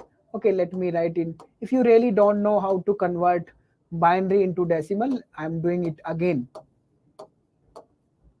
So I want to write 33. So let me make this bit 1. This is the bit for 32. 2 power 5 is 32. 32, one more is left. So 1 I can make this one. All other make it 0. So this is 33 in the binary. Now, if I'm performing one right shift, means this bit will go out. What is left? This part. Let me write 1 0 0 0 0. And what is this? This is actually 16. This is actually 16. Yes, after performing one bit right shift, we get 16. And if we are performing 2-bit right shift, 2 bit will go out. And what is you left with? This value. Let me write over here 1 0 0 0. This is actually 8. This is actually 8. So yes, we will get 8 over here. 2 bits are out. If y value is 4, so we are throwing 4 bits out. 1 2 3 4. What we will left with? Actually 2. That is 2. That is 2. So here, every time if we are shifting 1 bit, you can see earlier the number was 33. Now the number is, after 1 bit shift, number is 16. So you are dividing the number with 2. And if you are taking floor value, then you are getting 16. Yes. And if we are shifting 2 bits, then 33 divided by 2 taking floor. And how much is this? This is actually, sorry, not 2. 2 bits you are shifting, I can say 2 power 2. I can say 2 bits you are shifting, 2 power 2. So that is 4. So how much is this? 8. 33 divided by 4 is 8, taking floor value. For this one, okay, for this one, 33 divided by how many bits are 4 bits? 2 power 4, taking floor value.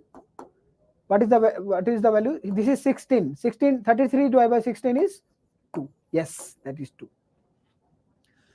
Okay, can you tell me? Can you give me a generalized formula for this? Generalized formula for this. You are performing the right shift with y. Can you give me the generalized formula? Like we find out the generalized formula for left shift. Can you give me the generalized formula for the right shift? Maybe y value can be very large, 40 or 400 or 4000. Then I cannot calculate by shifting, by removing the bits and then checking. So can you give me some generalized formula? Anybody can give me generalized formula to find out, okay, what will be the value after performing y number of this number of bit shift on this number. So we get from the Karthik, we get from the Thomas also. And they are saying that Aman is also here. Aman is also here now with us. They are saying that take the floor. We were taking the floor. Take the x, 2 power y. That's it. Take the floor of this. That's it. This is the formula. That's it. And you can find out. Let's suppose I'm putting the value 4, and we already find out actually 33 divided by 2 power 4, taking the floor, that is actually 2. Yes, we were getting 2 over here. So yes, this is the formula. We derived the formula for finding this is the formula. You already drive it to find out the right shift for y bits on a number x. Fine, okay, this is all about the left shift and right shift. If you don't understand, then just keep note down two things. If you don't understand anything, don't need to worry. First point, whenever you're performing left shift, if you're performing left shift 1 bit, you're dividing it with 2. If you're performing left shift with 2 bits, actually you're dividing the number with 2 power 2. If you're performing with y number of bits, that is, what will be the number? Not actually dividing, multiplying, sorry. Here you are multiplying, here you are multiplying. Every time, here you are multiplying with 2, x into 2 power 1, you are multiplying x into 2 power 2, and here will be x into 2 power 4, and for y, I can say that, okay, that will be x into 2 power y, this thing. And here, every time you are dividing the number by 2, here you are multiplying the number by 2. That's it. This is the only thing you need to know. That's it. Fine, okay, fine. I hope you'll get little idea at least about the left shift operator and right shift operator. Fine. Let's move on. Now let's apply this knowledge on this Amazon problem. So can you please tell me what will be the output? You need to try. You need to try. Can you tell me what is the output for this input? Please try and reply. That is important. That is important. Trying and reply is the most important part actually while learning the DSA. This cannot go one way. This cannot go one way. Please tell me what should be the output. It's okay if we are coming up with the wrong answer. That doesn't matter at all. Because learning immediately happens when you start thinking, you start trying, you start replying. So please reply. That is the only way to learn DSA.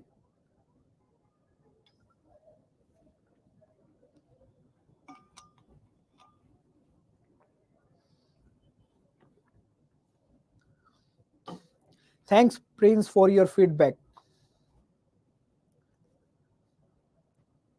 I don't know why you people are not giving the feedback on the comment section.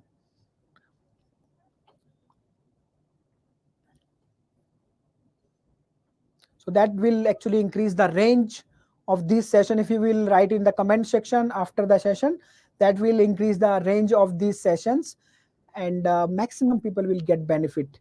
And that motivate actually the teacher also that, okay, let's put little bit more. Okay, what is the output here? If you can tell me, keep trying, keep replying, please. What is the output?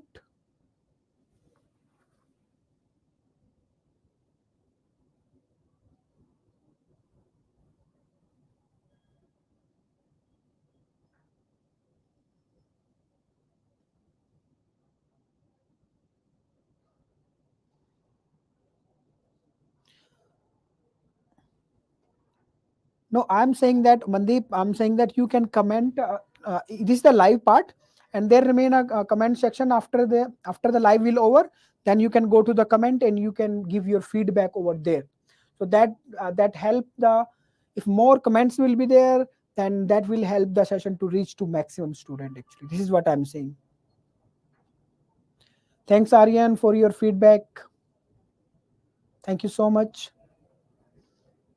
Fine, okay. So output here, okay, let me try at my end. Okay, it's okay. Let me try this at my end. So what is the question? Question is saying that, okay, we need to find the Hamming distance between two integers.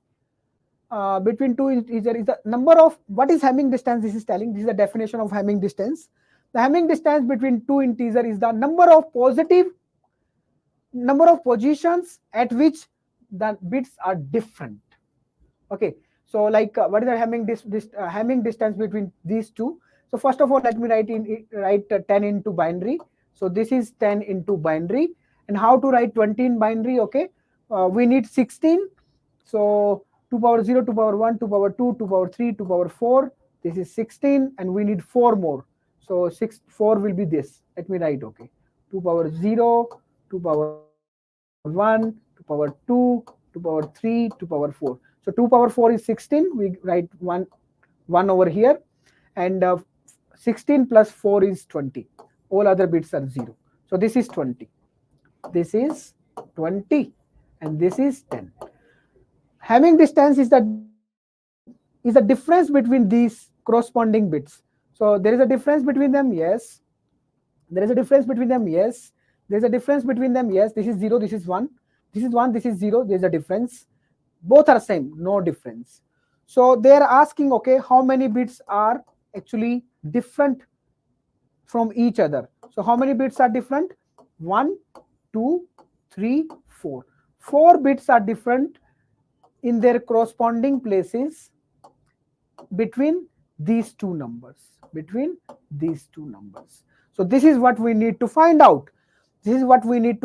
And immediately after looking at this, these two numbers and finding this result, there must be some operator must be coming to your mind how you can solve this problem. There must be some operator that should be coming to your mind.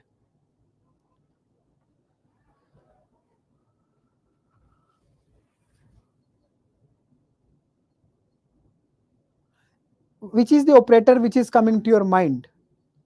Okay, Manan, can you tell me? Which is the operator which is coming to your mind after looking at this? Okay, Bharat is saying that is XOR operator. So when the bits will be, what we need to find out in this? If these two bits are different, see what we need to find in this. We need to find, okay, if these two bits are different, these two two bits are different or not. And we can use the XOR. Yes, we can use the XOR operator. XOR, whenever the values are different, then XOR will return 1. Whenever the value are same, then XOR will return 0. So XOR can help us. Yes, Karthik, XOR can help us. So this is one way. Okay, XOR can help us. So let me write it again. This is our 10 and this is our 20. So if we perform XOR between them, see, XOR, whenever the value are same, that will return 0. Whenever the value is different, that would return 1. Value is different, return 1. Value is different, return 1. Value is different, return 1. This is what we want. Actually, just what is the answer we need? We need how many ones are here. So what we can do after performing the XOR, operation, now what we need to do? We need to just count how many ones are there inside this number. How many ones are there? What we can do? We can make a loop. Okay, I can say that while, let's suppose this number is x. While my x, I can say that, okay, what I can do? While my x is greater than 0, what I can do? I can shift these bits. Okay, see, if I want to get the LSB, I want to check this bit, what this bit is. If I want to check LSB, we already seen that we can use the AND operator.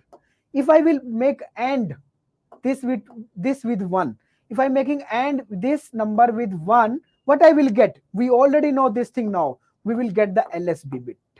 This bit we will get. Okay. So what we can do here is that, you please verify, can we do this thing or not? First step, what we have done, we just perform the XOR and we get this number. Second step, what we need to do, only two steps. First step, second step we need to perform. Second step, we need to count how many ones are here. But how to count how many ones are here? So for that, further you need to perform two steps actually. So what you can go through a loop until unless this is not getting 0. What you can do, you can see what is the value of this bit. How you can see the value of this bit? What you can do, you can perform the AND operation with this number. So X and 1. After performing AND operation with 1, you know that whenever you perform the AND with 1, we already discussed this thing, that whenever you're performing the AND with 1, you will get the LSB bit. Whatever will be the LSB, right now in this case is 0. You can do what you can say that, okay, this is 0, you can add this number to your count. You can add this number to your count. So 0 will be added. We don't want to add anything, so we add 0. And after adding 0, what we can do? Now we want to check the next bit. So let's move this bit out. Let's perform the right shift. So on X, I can perform 1 bit right shift. Okay, after performing, update the X. That's it. And put this inside the loop. What I'm doing now, I throw this bit out. Now again, I'm inside the loop. X is not 0. X is not 0. This is not 0. So now what this is checking? Again, this is checking the LSB. Now LSB is this bit. LSB is this bit. So this bit will be added into our count. This bit will be added into our count. And after counting this, now we are shifting the bit. We count this bit. We count this bit. And we throw this bit out with the help of this. Again, still this is not 0. Still this is not 0. So we can take this bit with the help of AND, and we can then, after counting this bit, we can throw it out by using right shift. We will keep doing this until unless our X will become 0. So what we are doing with the help of this loop? Simple, we are counting. We are counting how many ones are there here after performing the XOR operation. So that's it. This is what we can do. That's it. That's it. How many people are able to understand? Please let me know. Please let me know how many people are able to understand what I'm talking about. Please write +1 if you are able to understand what I'm talking about. If you are able to understand the logic.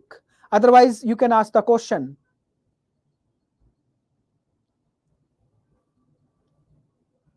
Okay. If you understand this thing, okay, let's try to code the same thing. Let me try to code. If you are not able to understand, it's okay. I will do the same thing in the form of code. So let me code the same thing. So you please keep helping me, okay? This is the problem. I have taken this problem from the lead code.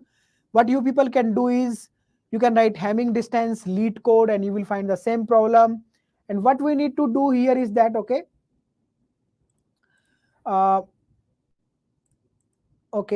let me, what we have discussed, they provide us two numbers X and Y.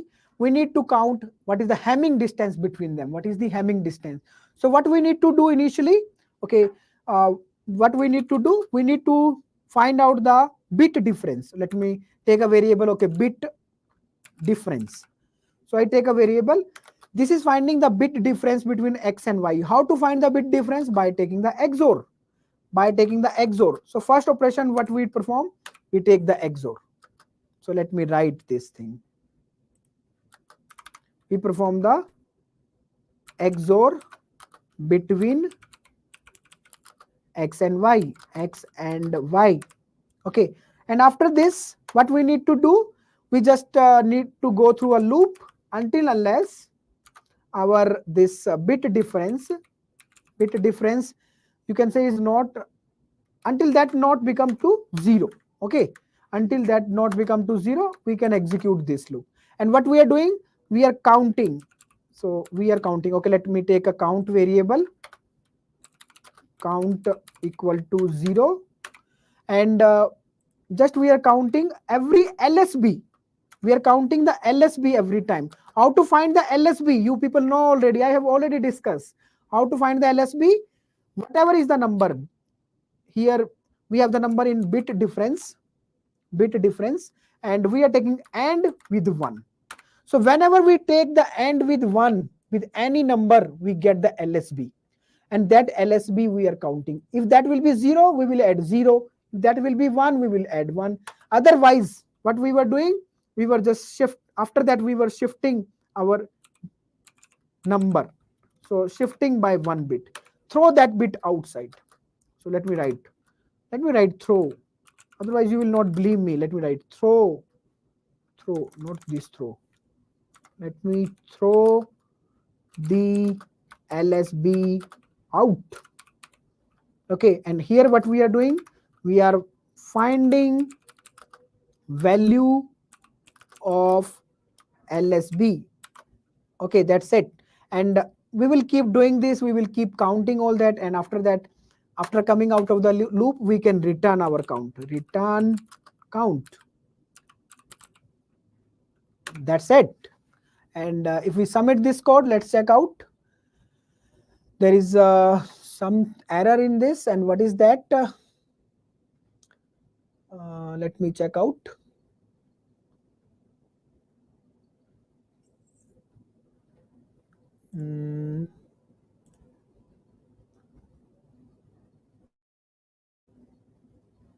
If you can, people can also help me in this if I'm making some mistake over here. Bit difference X and OR. Fine. And we're counting, and while is not equal to 0, we are taking the with 1 and okay, sorry, we are not updating. Yes, we are not updating our bit difference. So bit difference is equal to. So we need to update it also. New bit difference will be this. After throwing 1 bit out, so this will be our new bit difference value. Let me submit it now. Yeah, it's working fine now. So this is what we have discussed. Any doubt in this, you can ask me. Any doubt, please ask me. Any doubt, please ask. And this is the code in Java. Same thing written in Java. Same logic. Taking the XOR. Here we are taking the XOR. XOR. And here we are counting. That's it. And let me share the code for Python also. The people who are in Python, see the logic is same. Again, we are taking XOR. Okay, and counter is set to 0, and then we are counting until our this whatever name you can give. Here name is given flip bits. We give the name earlier bit difference. You can take any variable name, and after that the logic is same. That's it. Any doubt in this, you can ask me. Any doubt you can ask me, otherwise I will move on. I will go with other problem. Any doubt? If any doubt, please ask that. Otherwise, let's move on with another problem. I'm moving on with other problem, but that doesn't mean you are not allowed to ask the doubt. Your doubt are more important than any other new problem. So, okay, this problem is, again, let's try to solve this problem. This is from Qualcomm, a very nice company for giving good packages actually. So, okay, power of 2 numbers. Can you tell me again, my procedure is same. Can you tell me what is the output? So let me check if you can understand the problem statement. Can you tell me what is the output for example 1, example 2, and example 3? Please reply in the chat box.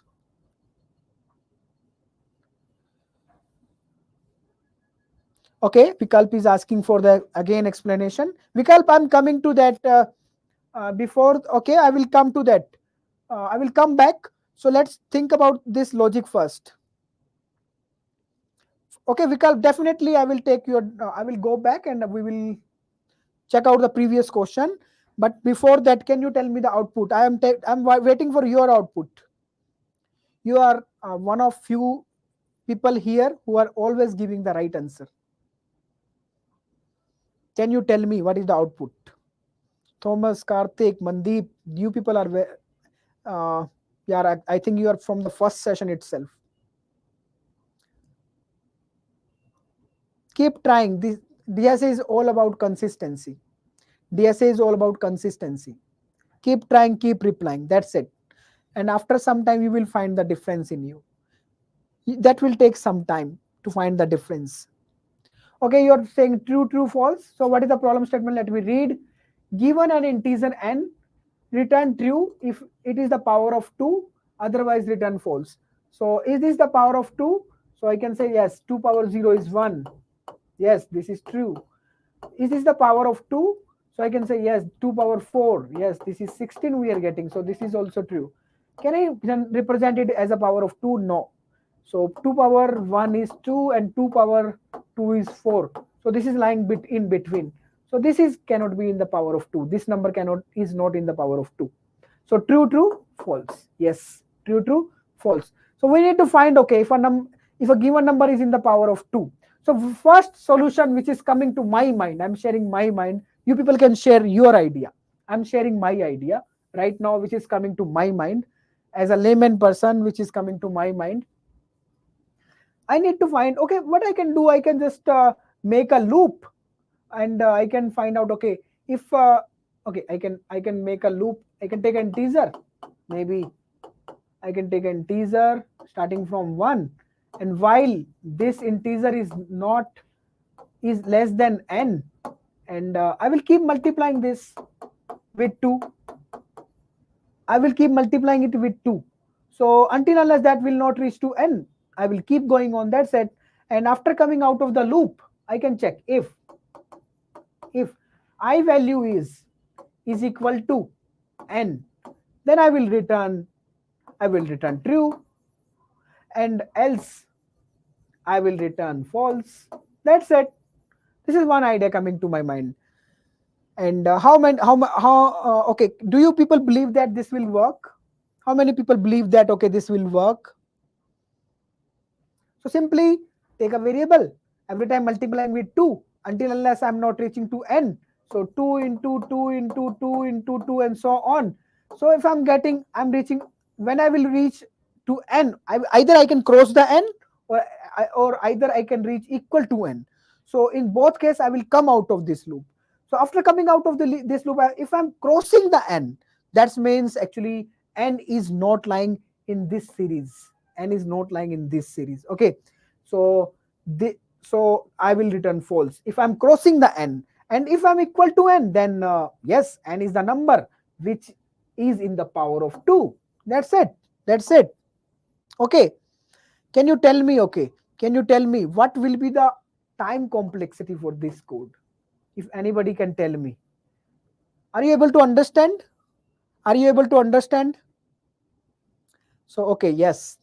Yes, Thomas, this will work. And Karthik is saying the time taken by your code will be log n base 2, because Karthik knows that every time I'm multiplying 2, and I already promised with you people in the second lecture, or I think in the first lecture, I already promised that whenever you are multiplying with 2, whenever you are multiplying or divide, complexity will be in log n.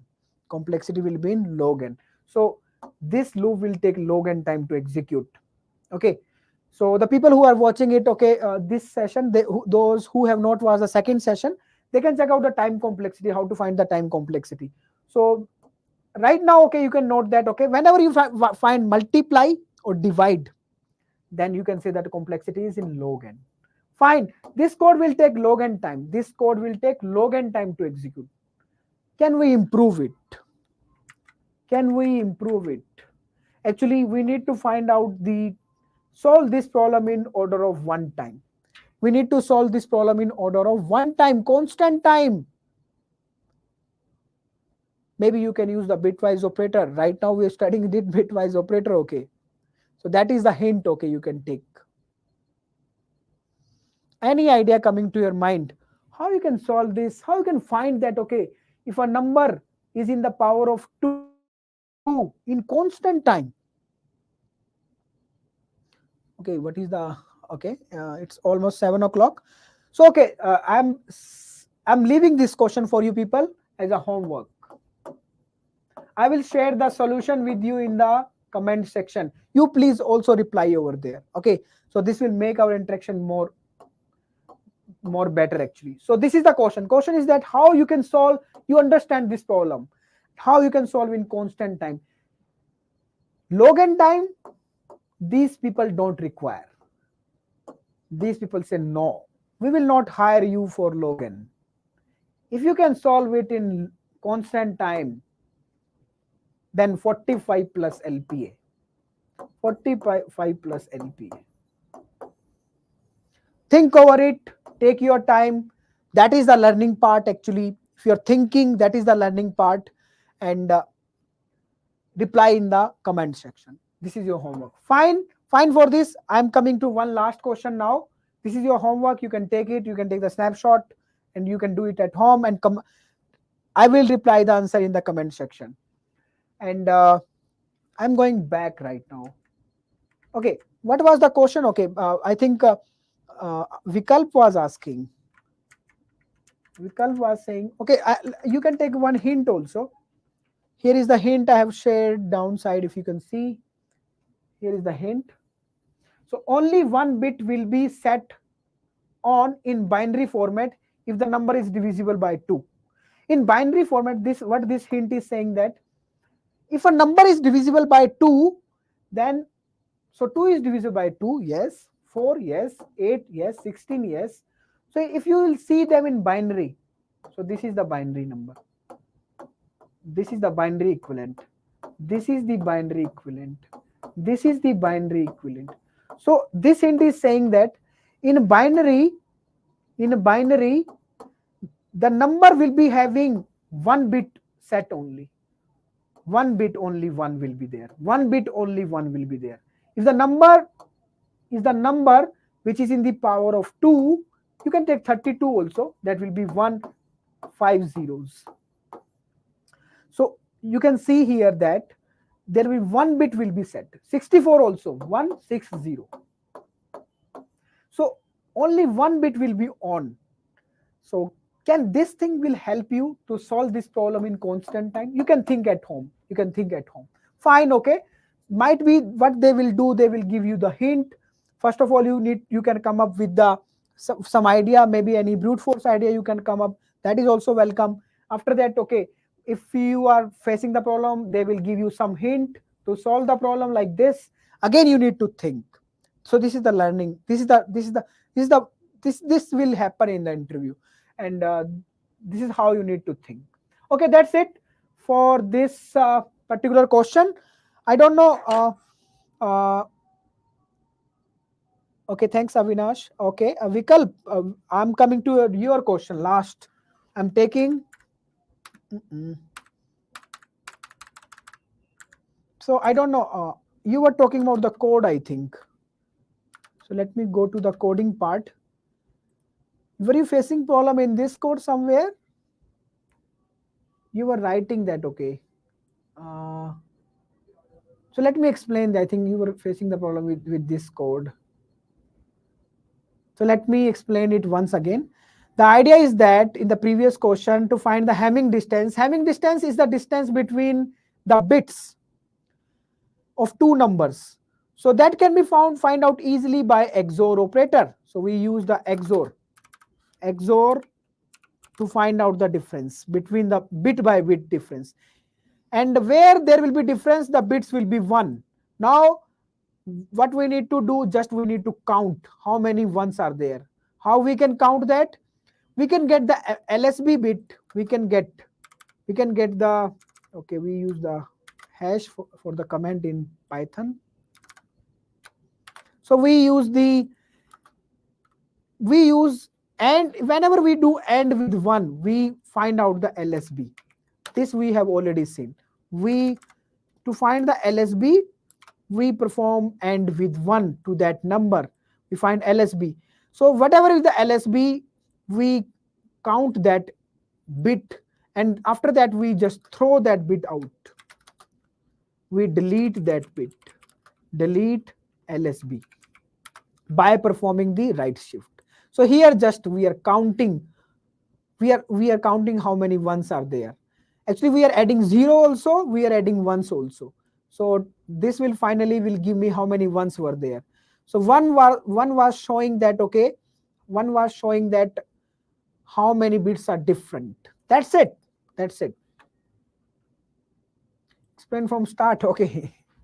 Fine. Okay. Let me go to the board once again. I'm taking one example, and finally I'm taking it one more time.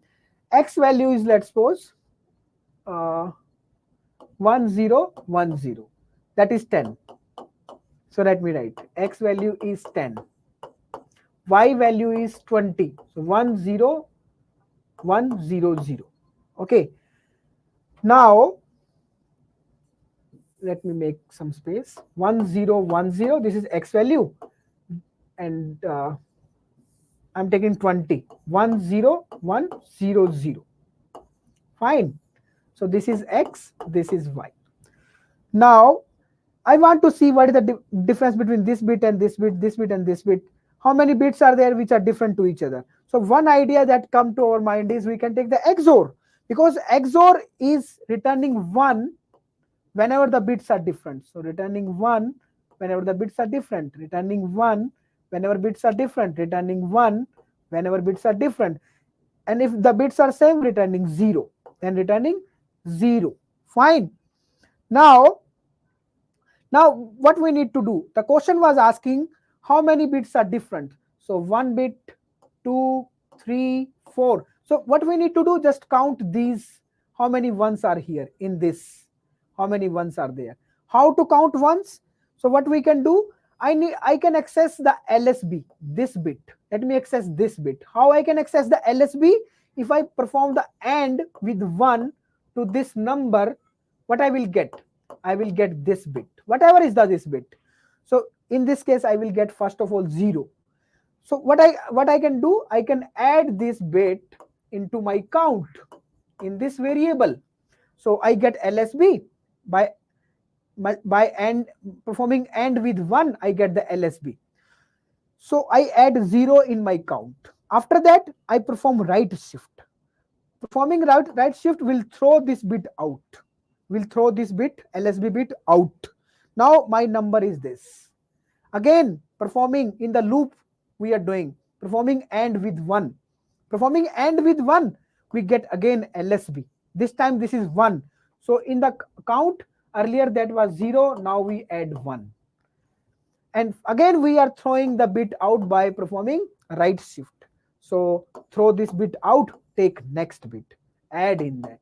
Keep doing this until this whole number will become 0. And what we get here, we get how many number of bits are different, that is 4. That is 4. I hope you get the idea. Okay, thanks. Thanks Vikal, thanks Ankit, thanks everyone then for this session. Tomorrow we will come up with another session with new energy. That's about this session. And one more knockout. 7 sessions we have already completed, and tomorrow we will come up with recursion. Recursion is one of the most important topic in DSA, and one of the most important also, and one of some people feel complicated also in the starting maybe, but after that if people are used to with the recursion, they start enjoying that also. So tomorrow we'll try to understand the recursion logically. Fine, okay, that's it for this session from my side. Thank you everyone. If you're finding these sessions helpful, please write in the comment section.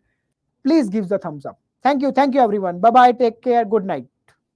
Good night Mandeep, good night Vikalp, Karthik, Ankit, Avinash, Bharat, everyone. Bye bye.